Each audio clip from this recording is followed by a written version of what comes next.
having this bilingual service for the past 7 years, 7 or 8 years.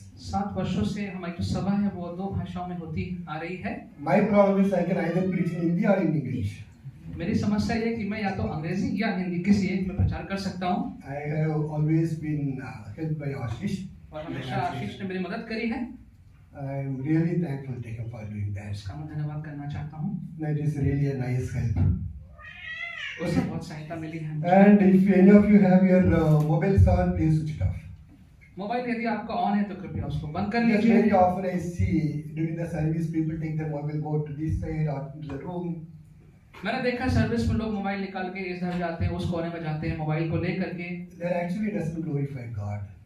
इससे प्रभु को महिमा नहीं मिलती। When you come inside, God can take care of all your problems outside this hall. जब अंदर भवन में आ जाते हैं तो बाहर की जो भी समस्याएं हैं परमेश्वर उसका ध्यान रख सकते हैं। So there you can just trust in Him and leave everything and switch off your mobile.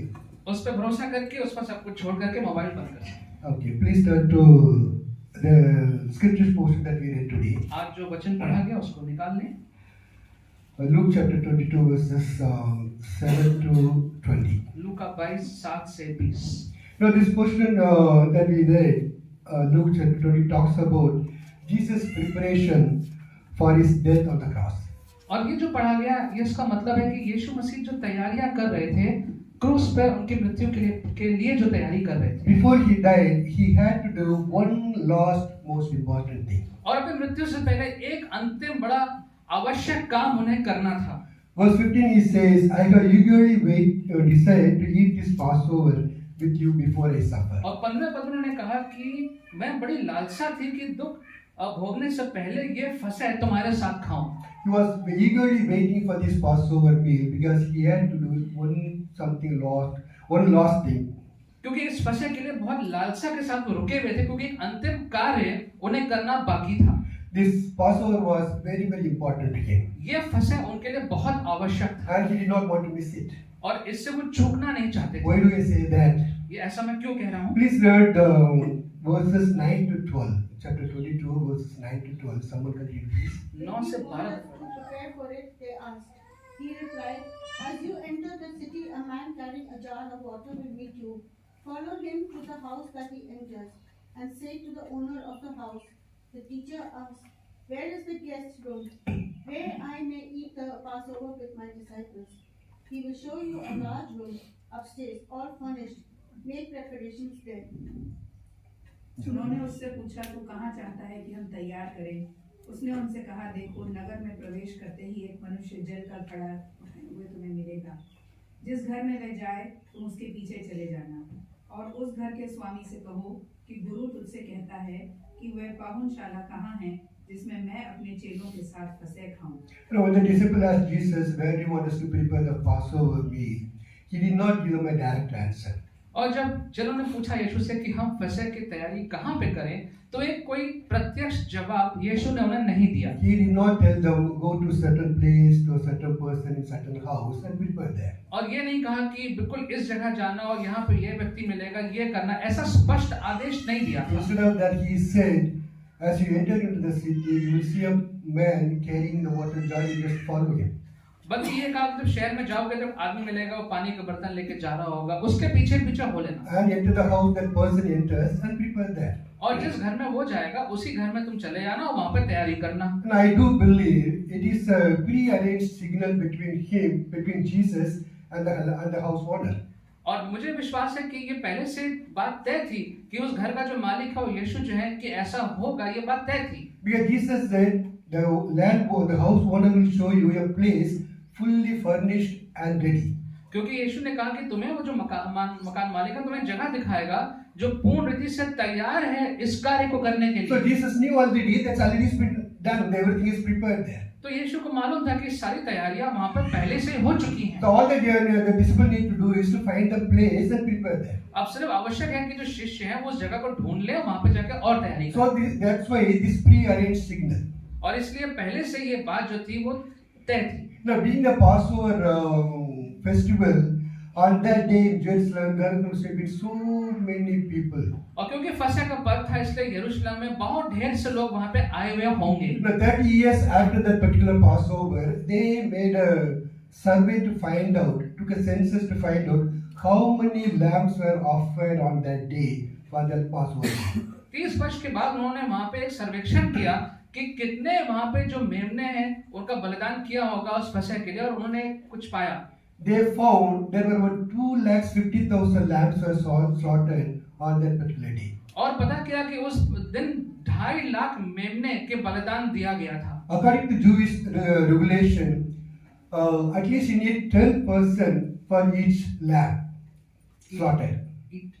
10%, yeah, to eat. Yeah. और यहूदी नियमों के अनुसार जो भी मेमने की बलिदान था उसका 10% जो थे वो आपको खाना होता था, Because they have to finish the meal at the same meat on the same night. क्योंकि उसी रात में उसी दिन आपको उस भोजन को खत्म करना होगा। Because according to the regulation, you cannot keep that meat there for the next day. क्योंकि नियम के अनुसार अगले दिन के लिए उस भोजन को नहीं रखना होता था। 10% per lamb that was slaughtered. और 10% प्रति मेमने को खाना अनिवार्य था। So there are about 25 lakhs people were there in Jerusalem that day. 25 lakh लोग वहां यरूशलेम में थे उस दिन, And identifying one person in that among the 25 lakhs is going to be really difficult. और उनमें से एक व्यक्ति को ढूंढना बहुत मुश्किल था। That is why the pre-arranged signal of man carrying a water jar into the city. इसलिए ये बात पहले से तय करी जा चुकी थी कि एक व्यक्ति जो था वो पानी का बर्तन लेकर शहर में जा रहा होगा। And it was the easiest way to find a person carrying the water jar. और ये ढूंढना बड़ा आसान था कि कोई व्यक्ति बड़ा सा बर्तन पानी का लेके जा रहा है, Because in those days, no man carried the water jar, only women carried the water jar. क्योंकि उन दिनों में जो महिलाएं थी वही पानी के बर्तन लेके चलते, जो मर्द थे वो पानी के बर्तन वैसे लेके नहीं चलते। So this man must have been an odd number carrying a water jar. तो ये बड़े अलग सा व्यक्ति होगा जो एक पानी का बर्तन अपने कंधे पे ले जा रहा हो। So it was very easy for Peter and John to find that person and follow him and enter the तो house. पतरस यूहन्ना के लिए आसान रहा होगा उस व्यक्ति को ढूंढना और साथ साथ उसके पीछे पीछे घर में चले जाना। But the question arises, why this secret? Why Jesus wants this to be so secret? लेकिन सवाल ये उठता है कि इसको इतना गुप्त रूप से करने का क्या कारण था यीशु मसीह का? Someone read please chapter 22 verses 4 to 6. Chapter 22 verse 4 to 6. He went away and conferred with the chief priests and officers how he might betray him to them. And they were glad and agreed to give him money. So he consented and sought an opportunity to betray him to them in the absence of a crowd. उसने जाकर महायाजकों और पैरों के सरदारों के साथ बातचीत की कि उसको किस प्रकार उनके हाथ पकड़वाए। वे आनंदित हुए और उसे रुपए देने का वचन किया। उसने मान लिया और अवसर ढूंढने लगा कि बिना उपद्रव के उनको के हाथ पकड़वा देगा। No, Judas was looking for an opportunity when they were alone so that he could hand over Jesus. और यहूदा इसका एक मौका ढूंढ रहा था, कब मौका मिले कि यीशु को पकड़वा दिया जाए। He was looking for at a time where they will be alone. और ऐसा मौका ढूंढ रहा था कि जब वो अकेले होते। If Judas had known that place, अगर यहूदा को वो जगह मालूम होती, that would have been the best place for him to betray Jesus. तो फिर वहां पर यीशु को पकड़वाने का बड़ा अच्छा अवसर रहा होता। Because all the people who had stayed back in their house to celebrate the Passover meal, क्योंकि बाकी सब लोग तो अपने अपने घरों में उस फसह के पर्व को मना रहे होते। Jesus and his disciples should have been alone in the upper room. और यीशु और जो उसके जो चेले हैं वो उस ध्यान कुटीर में अलग से वहां पे होते। No one would have known when even Jesus was arrested in that place. और किसी को भी नहीं मालूम पता चलता कि यीशु वहां पे चेलों के साथ। When Jesus was giving instruction to Peter and John, all the disciples were including Judas. और जब यीशु ये सारे आदेश दे रहे थे यूहन्ना को, पतरस को, तो वहां पर यहूदा भी मौजूद था। For Jesus, this Passover meal was so important, he did not want any disturbance during the meal. और ये फसह का जो भोज था बड़ा ही आवश्यक था, वो चाहते थे कि इसमें कोई बाधा ना पड़े। He did not want Judas to know the place where they will have the meal. वो नहीं चाहते थे कि यहूदा को पता लगे वो जगह कहाँ पे है। That is why all this secrecy. इसलिए ये सब चीज को गुप्त रखा गया।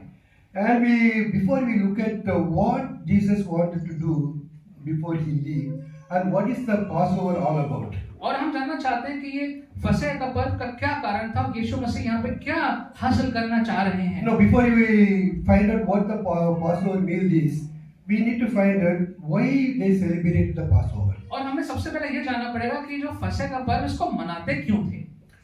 Now, we need to know two things about Passover. फसह के बारे में दो चीजें जानना आवश्यक है।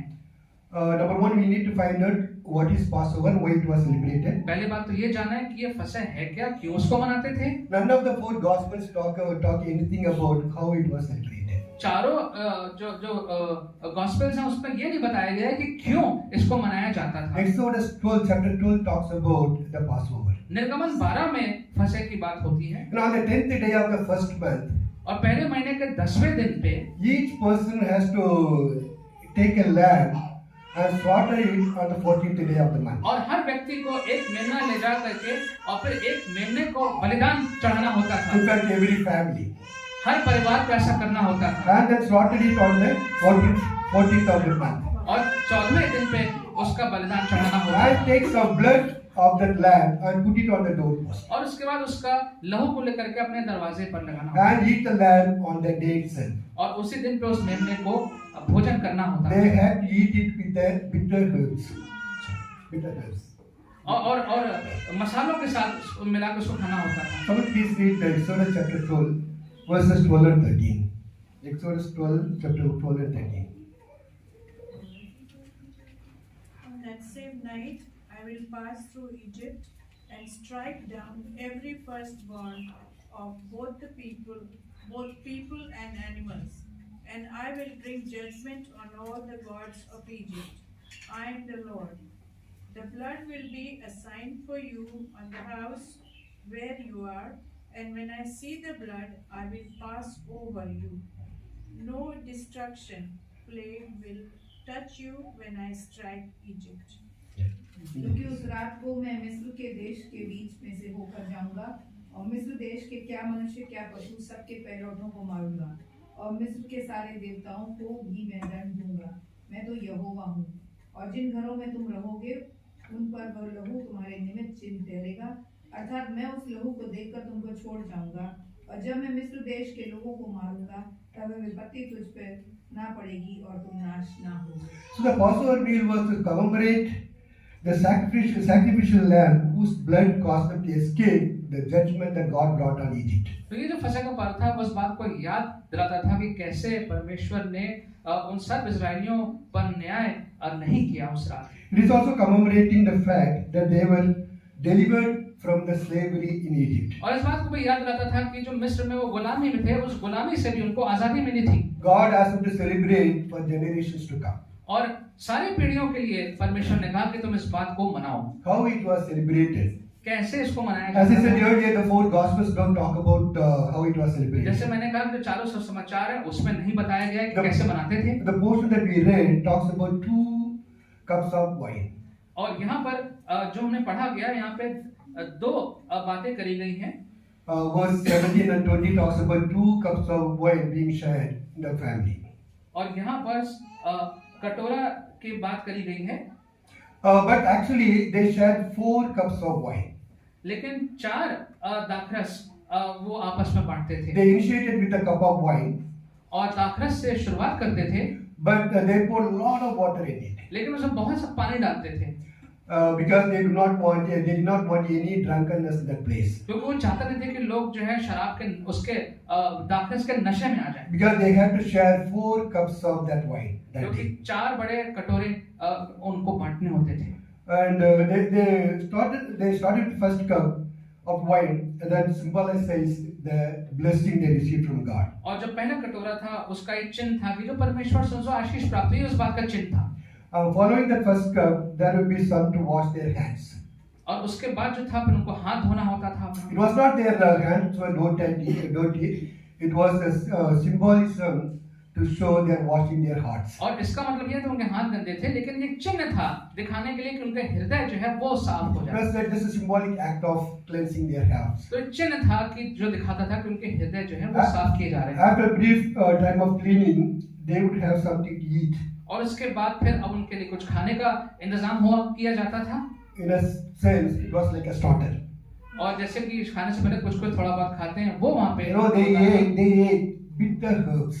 और बड़ी कड़वी जो हम कह सकते हैं वस्तुएं वो खाते थे, साग पात खाते थे। Bitter herbs is symbolic of the bondage they were in Egypt. और वो जो कड़वा साग पात है ये इस बात का चिन्ह था कि वो जिस बंधुआई में थे वो उसका चिन्ह था। it was to remind them the bitterness of their slavery in Egypt. और इससे उनको याद आता था कि जिस वो बंधुआई में थे वो कितना कड़वा था, कितना कठोर था, ये उनको याद आता था। These herbs were dipped in salt and vinegar. और ये जो साग पात था वो नमक में और सिरके में डुबोया जाता था, So it would be more bitter. तो और कड़वा हो जाता। Boiling the bitter herb, they took the second cup. उसके बाद फिर वो दूसरा कटोरा लेते थे, The head of the family takes the cup in his hand और जो मुखिया था परिवार का वो उस कटोरे को हाथ में लेता था and begins to describe the importance of that cup. और फिर उस कटोरे की महत्व को बताता था। He began to describe the importance of the feast that they are carrying. बताता है कि वो जो पर्व मना रहे हैं उसका क्या महत्व है। He would take them back to Egypt. और वो मिस्र में जाके उनके बाद मिस्र के बारे में उनको बताता था, The bitterness of their slavery. और कैसे बंधुआई में वो कितनी कड़वाहट में He थे, would talk about how God came to deliver them. और कैसे परमेश्वर ने आया उनको वहां से आजाद किया। And then he would also talk to them how God drowned the army of Egypt to save them. और कैसे परमेश्वर ने पूरे मिस्र की सेना को लाल सागर में डुबो दिया था, ये भी बताते थे। He would talk to them about the freedom from slavery and the promised land. और उनको बताते थे कि कैसे बंधुआई से आजादी मिली और कैसे वो जो बाजा का स्थान है वो उनको मिला, ये सब बताते थे। Then they would sing a song. फिर वो एक गीत गाते थे, Basically, they sing a song between from 113 to 180. और भजन 113 से 18 तक के गीत वो गाते थे। Then they drink the second cup. फिर वो दूसरा कटोरा पीते। That was followed by unleavened bread. और उसके बाद अखमीरी रोटी को वो खाते थे। They take the family head takes a huge chunk of bread, break it and give it to the family और members. उस रोटी को बड़ा टुकड़ा लेकर के जो मुखिया था वो लेकर तोड़ के अपने परिवार को देता था। That bread was dipped in a sauce which was made by sweet apples and a nut called kerosene. और एक चटनी जैसे हम कह सकते हैं सेब की, और उसमें डिबो करके उसको खाते थे। The unleavened bread symbolizes the new life that they have. और ये जो अखमीरी रोटी थी इसका चिन्ह था जो नया जीवन मिला, इस बात का चिन्ह था वो। Nothing old was mixed in it. कुछ भी उसमें पुराना नहीं मिलाया जाता। Actually, leavened bread means you add the old dough into a new dough, right? और खमीरी रोटी का मतलब है कि जो पुराना जो था वो उसमें मिलाया जाता था। But in this unleavened bread, nothing old was mixed in it. लेकिन अखमीरी रोटी में पुराना कोई भी पदार्थ नहीं मिलाया जाता It है, is a new life. ये नया जीवन दर्शाता है। There are two reasons for this unleavened bread. और इस अखमीरी रोटी के होने के दो कारण हैं। Number one, they left Egypt in a haste, and they did not have time to add the old dough in the new dough. और पहली बात ये कि जब वो मिस्र से निकले, जल्दी में निकले, तो जो पुराना उनके पास जो तैयार था और उसमें वो नए और नए दोनों को मिला नहीं पाए। It is to remind them of the new life they have now. इसका मतलब ये था कि अब जो नया जीवन उनके पास है, इस बात को याद दिलाता था। I have redeemed you from the slavery of Egypt and have given you new life. मैंने तुम्हें जो मिस्र की बंधुआई से उससे मुक्ति दिलाई है और तुम्हें नया जीवन दिया है। Do not mix your old life with the new life. और पुराने जीवन को और नए जीवन को अब ना मिलाओ। It is to remind them that God has given them a new life from out of Egypt. और इस बात को याद आता था कि उनको नया जीवन अब परमेश्वर ने दे दिया। That is why they ate that unleavened bread. इसलिए वो अखमीरी रोटी को खाते थे And they ate it for 7 days. और 7 दिन तक खाते थे। Now please read chapter 22 verse 19. And he took bread, gave thanks, and broke it, and gave it to them, saying, This is my body given for you. Do this in remembrance of me. फिर उसने रोटी ली और धन्यवाद करके तोड़ी और उनको ये कहते हुए दी, ये मेरी देह है जो तुम्हारे लिए दी जाती है, मेरे स्मरण में यही किया करो। This is my body given for you. Do this in remembrance of me. ये मेरी देह है जो तुम्हारे लिए दी जाती है, मेरे स्मरण के लिए ये किया करो। Now here suddenly everything changes. और अब यहाँ पे हर चीज देखिए एकदम से बदल गई है। Here Jesus takes the same bread, यहाँ यीशु ने उसी रोटी को उठाया, same unleavened bread, वही अखमीरी रोटी को उठाया, which reminded them of Egypt, जिससे उनको मिस्र की याद आती थी, the slavery and the freedom that it reminded of their Egypt slavery and freedom. और मिस्र में जो बंधुआई में थे और जो छुटकारा मिला उसकी याद आती थी। Now the unleavened bread to remind Jesus to them. और अब ये जो अखमीरी रोटी है वो उनको यीशु की याद दिलाएगी। The unleavened bread should remind them of body of Jesus और Christ, ये जो अखमीरी रोटी है यीशु के शरीर को याद दिलाने के लिए थी, which is given to you to redeem you from the sinful life of your ways and save you from the judgment of God. और ये शरीर जो यीशु को दिया गया ताकि ये आपका जीवन बचाया जाए और परमेश्वर के न्याय से आप बच जाएं। This bread is no longer to remind you of the slavery in Egypt. और ये जो रोटी है अब आपको मिस्र की जो बंधुआई को याद दिलाने के लिए नहीं है। Now it is to remind you of my body that is broken for you to save you from your sin. और अब आपको ये याद दिलाएगा कि जो मेरा देह तुम्हारे लिए तोड़ा गया है पाप से मुक्ति के लिए, उसको याद दिलाने के लिए है। It is to remind you of my body which is broken to save you from the judgment of God. और याद दिलाएगा तुम्हें मेरा शरीर जो तुम्हारे लिए तोड़ा गया ताकि तुम परमेश्वर के न्याय से बच जाओ। Now by saying this, Jesus set aside the old one and created a new one. और यहाँ पर ये बोलकर यीशु ने जो पुराने बातें थी उनको एक तरफ कर दी और नई बातें सामने रख दी। The unleavened bread from its old meaning, changed from its old meaning to the brand new meaning. और ये जो अखमीरी रोटी थी इसका पुराना जो मतलब था वो हटा करके उस पर नया मतलब लगा दिया। Same bread, but the meaning changed. वही रोटी लेकिन उसका अर्थ बदल गया। Previously it was reminding them of slavery in Egypt. पहले वो याद दिला रहा था जो मिस्र में उनकी बंधुआई थी। Now Jesus says it should remind you of my body. लेकिन अब यीशु कह रहे हैं कि यही रोटी तुम्हें मेरे देह की याद दिलाएगी। Someone please read Matthew chapter 26, verses 27 and 28.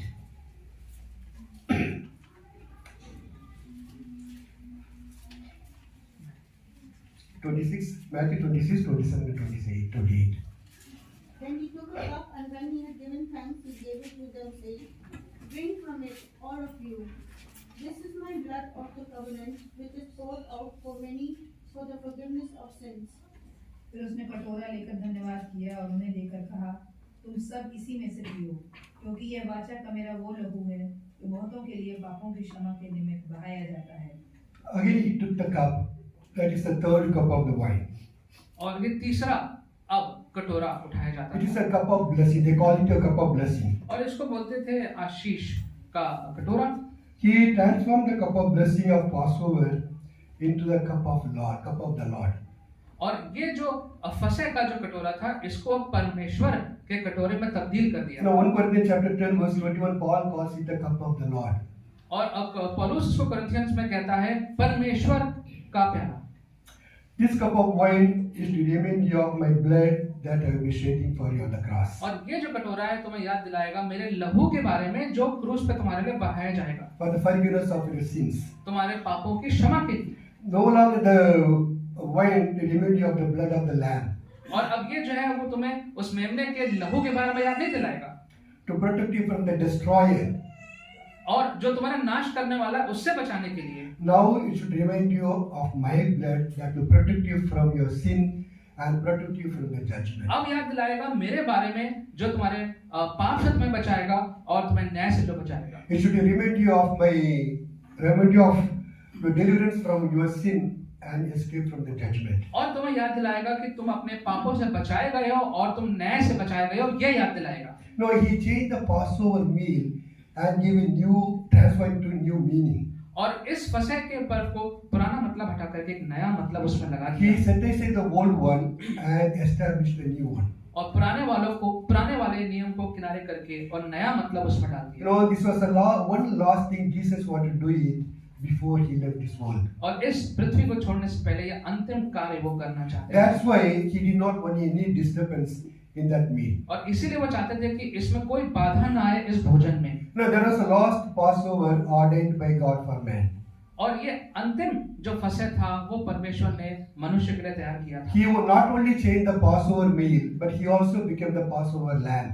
और ना केवल उन्होंने इस पूरे फसह के भोजन को बदल दिया, लेकिन वो खुद ही स्वयं में परमेश्वर का मेमना बन गया। As a created God, only he had the right to change what he established 1400 years before. और सृष्टि करने वाले परमेश्वर के ही पास एकमात्र अधिकार है कि वही बदल सकता है उस बात को जिसको उसने स्थापित किया था। He had the right to set aside what he himself established 1400 years केवल before. उसी परमेश्वर को अधिकार है कि जो खुद उसने स्थापित किया था उसी को वो बदल सकते थे And introduce a new meaning to it. और उस पर नया अर्थ लगा सकते थे। You know, that Tuesday night and Friday, Jesus did few things for you and me. और उस रात यीशु ने कुछ बातें आपके लिए और मेरे लिए करी। Number one, he substituted himself for a sacrificial lamb. पहली बात तो ये कि उसने बदल के अपने आप को स्वयं उस मेमने के स्थान पर रख दिया And shed his blood on the cross. और उसने क्रूस पे अपना लहू You बहाया। know, 1 John 1:7 says, the blood of Jesus, his son, purifies us from all sins. पहला यूहन्ना 7 में लिखा है कि यीशु का जो लहू है वो हमें हमारे पापों से शुद्ध करता है। Now, when we come to Jesus, जब यीशु के पास आते हैं through the blood he shed on the cross, he purifies us and makes us righteous people. और यीशु ने जो लहू बहाया है क्रूस पर, उससे हमें पापों का शुद्धि मिलती है। When we come to God, he looks at us through the blood of Jesus Christ. और जब हम परमेश्वर के पास जाते हैं तो प्रभु यीशु के लहू के माध्यम से हमें परमेश्वर देखते हैं And he says, not guilty. Not guilty. और परमेश्वर कहते हैं कि तुम दोषी नहीं हो, Because your price was paid by my son. क्योंकि तुम्हारा जो दाम है वो यीशु ने, मेरे पुत्र ने चुका दिया है। Now you are free to enter into your eternal life. अब तुम स्वतंत्र हो कि तुम अनंत जीवन में प्रवेश कर सकते हो। God passes over us and we escape his judgment. और परमेश्वर हमारे ऊपर से गुजर गए और वो जो अंत का जो न्याय था उससे हम बच गए। Second thing is, he became the substitute for unleavened bread. और दूसरी बात ये कि जो अखमीरी रोटी जो खानी थी उसके जगह पे स्वयं अब यीशु आ गए And he gave you and me a new life. और हमें और आपको एक नया जीवन प्रदान कर दिया He gave me and me a new life through his body. और अपने शरीर के द्वारा आपको और मुझे एक नया जीवन दिया। You know, in the unleavened bread, nothing old was mixed. और ये जो अखमीरी रोटी थी इसमें पुराना कोई पदार्थ नहीं मिलाया जाता था। The old fermented dough was not mixed in the new unleavened. और जो पुराना खमीर था, जो पदार्थ था, उसमें नया नहीं मिलाया जाता। It is completely new and fresh and pure. और ये एकदम ताजा और नया पदार्थ था। So don't mix your old life with the new life that God has given you. इसलिए अपने पुराने जीवन को और जो नया जीवन प्रभु ने दिया है उसको मिलाएं ना। Now, very often the problem is many people do not even know what was their old life, what is new life. और समस्या है कि बहुत से लोग तो ये भी नहीं जानते कि उनका पुराना जीवन कहाँ था और नया जीवन क्या है। Many Christians slowly became a good Christians. और बहुत से मसीह जो है धीरे-धीरे अच्छे मसीह बन जाते हैं। They believe in Jesus and somewhat they accept.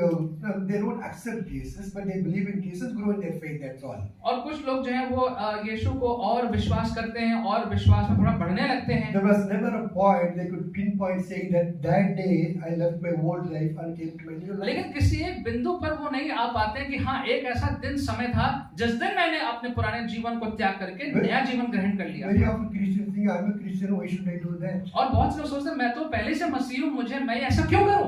You know, I am a born Christian. मैं तो पैदा ही हुआ हूँ मसीह परिवार में। Many generations before और my मेरी तो बहुत सी पुश्ते हैं वो भी मसीह हैं। many generations before my somebody accepted Lord. और कई पुश्तों पहले किसी ने मसीह को ग्रहण किया था। At the age of 24, 24 वर्ष की उम्र पे when I was in Chennai, जब मैं चेन्नई में था, somebody called me. I was working in a company. मैं एक कंपनी में काम करता था। Somebody called me to attend a house meeting. किसी ने मुझे बुलाया कि एक घर की जो मीटिंग होती है उसमें मुझे आमंत्रित किया। While I was in the meeting in the night, God spoke to me. और जब मैं उस मीटिंग में रात में था तो परमेश्वर ने मुझसे बातचीत करी। That night I could not sleep. उस रात तो मैं सो ही नहीं पाया। Next day early morning I got up and went to a place called prayer band. What is that?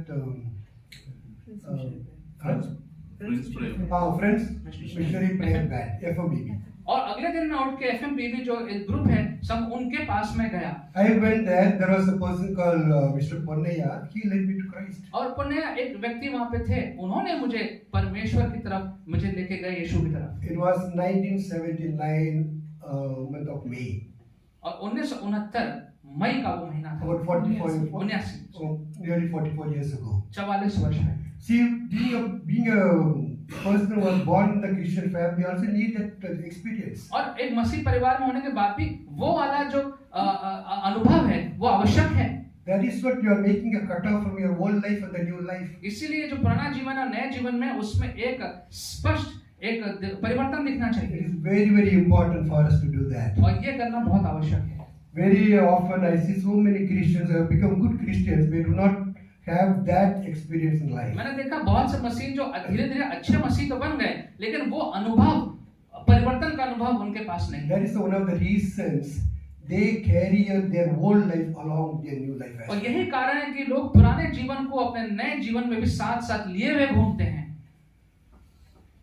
Jesus became substitute for unleavened bread to give us a new life. और इस अख़मीरी रोटी के माध्यम से चिन्ह के रूप में यीशु ने अपने आप को उस जगह पर डाल करके हमें नया जीवन दे दिया। So do not mix your old fermented life with the new unleavened life. इसलिए अपना जो पुराना जीवन था, खमीरी वाला जो जीवन था, वो नए जीवन के साथ ना मिलाएं। Let this life be pure and unleavened. और ये जो जीवन है, ये साफ, शुद्ध, पवित्र जीवन, And he became a substitute for ourselves. और हमारे लिए वो हमारे स्थान उसने ले लिया। We should have received the punishment on the cross that day. और वो जो क्रूस की जो सजा थी, वो तो हमें आपको मिलनी चाहिए थी। But he took all our sins on himself and he became our substitute on the cross. लेकिन वो सारे पाप उसने अपने ऊपर लेकर के हमारे स्थान पर वो क्रूस पे चढ़ा। Now we know that we escaped the punishment and crossed over from hell to heaven. और हम जानते हैं कि अब वो सजा से हम बच गए और हम नरक से अब स्वर्ग की ओर हम चले गए। That happened only because what Jesus did on that day. और ये इसलिए हुआ क्योंकि जो कार्य यीशु ने उस दिन किया। But that forgiveness is available only to those who go to him with a repentant heart. लेकिन वो क्षमा उन्हीं के पास आती मिलती है जो पश्चाताप के हृदय के साथ यीशु के पास जाते And ask him to forgive their sins. हैं और यीशु से कहते हैं कि अपने मेरे पापों को क्षमा कर। And it's very, very important for every person to go to God at a certain point and tell him all that he did and ask the Lord to forgive his sins. और बहुत आवश्यक है कि कोई एक ऐसा समय जीवन में आना चाहिए जब एक व्यक्ति यीशु के पास जाए और पापों के पश्चाताप की माफी मांगे। That only makes you a real Christian. और उसी के बाद आप एक सच्चे मसीह बन पाए। Nothing else makes you a Christian except that. उसके अलावा कोई भी और बात आपको मसीह नहीं बना सकती। We may be a born Christians, हो सकता है आप पैदाइशी ईसाई हो, but if you do not have that breakup, then you are not a Christian. लेकिन अगर वो बिंदु, वो स्थान आपके कभी जीवन में नहीं आया, वो समय नहीं आया, तो फिर आप Okay, that's the point that you are recognizing what Jesus did for you on the cross. क्योंकि ये वो समय जब आप इस बात को मानते हैं कि हाँ यीशु ने मेरे लिए जीवन में, मेरे जीवन में क्रूस पे कार्य किया। Now, for 1400 years, the Jewish people were waiting for the Messiah to come. और हजारों वर्ष के लिए जो यहूदी लोग थे, वो मसीहा का इंतजार कर रहे थे। They were celebrating Passover, waiting for the Messiah to come and change. और फसह का अख़मीरी रोटी का पर्व मना रहे थे, इंतजार कर रहे थे कि मसीहा आएगा। Messiah came. मसीहा आया भी He came and changed everything. और आके उसने हर चीज को बदल दिया। Now, when we celebrate the Lord's Supper, we are looking forward to His second coming. और अब जब हम मनाते हैं प्रभु भोज को, तो हम उसके दूसरे आगमन का हम इंतजार कर We रहे हैं। are waiting for His second coming. हम उसके दूसरे आगमन का इंतजार कर रहे हैं, Remembering the sacrifice that He did on the cross. जो उसने बलिदान क्रूस पे दिया था। Now, the last thing Jesus wanted to do was to let the disciples know that He offered Himself as a sacrifice on the cross. और अंतिम बात जो यीशु चाहते थे कि शिष्य जान लें कि यीशु ने स्वयं अपने आप को बलिदान के रूप में दे दिया उस क्रूस So, पे। Jesus became our substitute. यीशु मसीह ने हमारे स्थान पे अपने को दे दिया He became our substitute for unleavened bread and gave us a new life. और अख़मीरी रोटी के जगह पे अपने आप को डाल करके हमें अपना जीवन दिया, नया जीवन दिया। And He shed His blood on the cross to save us from our sin. और क्रूस पे अपना लहू बहाकर उसने हमें अपने पापों से बचाया। Not only from save us from sin, but also save us from the judgment of और God. न केवल पापों से बचाया, लेकिन परमेश्वर के न्याय से भी बचाया। We passed over from hell to heaven. और हम जो है वो नरक से आगे बढ़ के हम स्वर्ग की ओर आ गए। God has done it so beautifully. और इतने सुंदर तरीके से परमेश्वर ने इस कार्य को अंजाम दिया है। So how are you going to repay it?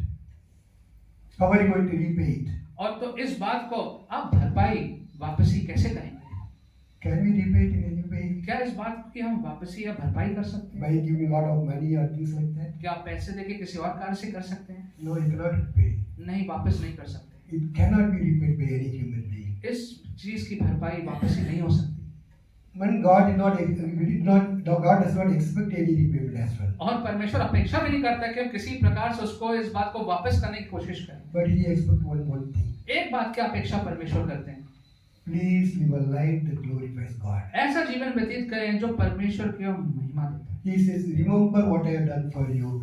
Live a life that glorifies me. और वो कहता है याद रखो जो कुछ मैंने तुम्हारे लिए किया है, ऐसा जीवन व्यतीत करो जिससे मेरे नाम को महिमा मिले। That is the only expectation from God. ये एकमात्र अपेक्षा परमेश्वर की यीशु की हमारे जीवन से। And as we live our Christian life, और जब हम अपने मसीह जीवन को जीते हैं, it is our duty to think हमारी जिम्मेदारी कि हम सोचें, think what God has done for us, विचार करें कि परमेश्वर ने हमारे लिए क्या किया है, and to live a life that glorifies और God. ऐसा जीवन व्यतीत करें जिससे परमेश्वर को महिमा मिलती है। May God bless. Let's pray. परमेश्वर आपको आशीष दे। Heavenly Father, we thank you that you have given us this new life. You have taken our place on the cross. परमेश्वर आपने हमें एक नया जीवन दिया है और आपने हमारे स्थान पे अपनी जगह आप क्रूस पर बलिदान हुए।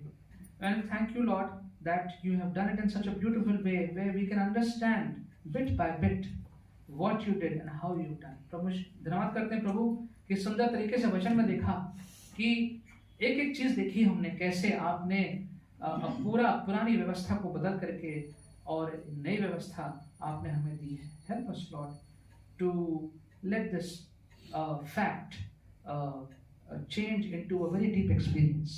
होने दीजिए परमेश्वर कि ये जो सच है, ये सच एक बहुत ही गहरे अनुभव में परिवर्तित हो जाए। Help us, Lord, to continue to experience your forgiveness, your grace and your love. प्रभु जी होने दीजिए कि आपके अनुग्रह, आपका प्रेम, आपकी क्षमा को हम अनुभव करते रहें।